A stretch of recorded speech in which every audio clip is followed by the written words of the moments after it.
La méditation de ce 14 novembre est intitulée « Le trône environné de l'arc-en-ciel ».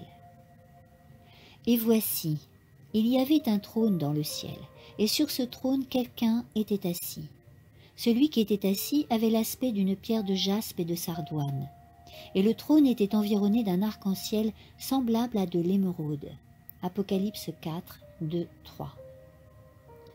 Comme l'arc-en-ciel se forme dans les nuages par l'union des rayons solaires et des gouttes de la pluie, l'arc-en-ciel qui environne le trône représente le pouvoir combiné de la miséricorde et de la justice. Il ne s'agit pas de maintenir seulement la justice, car elle éclipserait la gloire de l'arc-en-ciel de la promesse, qui est au-dessus du trône. Les hommes ne verraient que la condamnation de la loi. S'il n'y avait ni justice ni sanction, le gouvernement de Dieu manquerait de stabilité. L'union de la justice et de la miséricorde perfectionne le salut.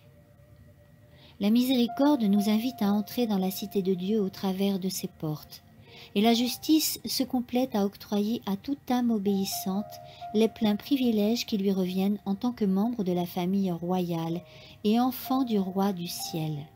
Si nous avions des défauts de caractère, nous ne pourrions pas franchir les portes que la miséricorde a ouvertes pour les personnes obéissantes, parce que la justice se tient debout à l'entrée et réclame la sainteté de tous ceux qui veulent voir Dieu.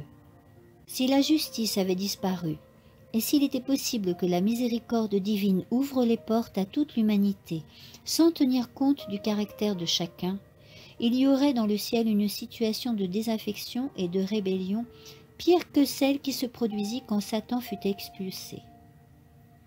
La paix, le bonheur et l'harmonie du ciel seraient rompus. La translation de la terre au ciel ne changera pas le caractère des hommes. Le bonheur des rachetés dans le ciel sera le résultat d'un caractère semblable à celui de Christ, qu'ils auront formé dans cette vie. Les saints du ciel auront commencé par être des saints sur la terre. L'arc-en-ciel au-dessus du trône est le témoignage éternel que Dieu a tant aimé le monde, qu'il a donné son Fils unique, afin que quiconque croit en lui ne périsse point, mais qu'il ait la vie éternelle. Jean 3,16. Dieu n'abandonnera jamais son peuple dans sa lutte contre le péché. Que Jésus soit notre thème central de nos pensées.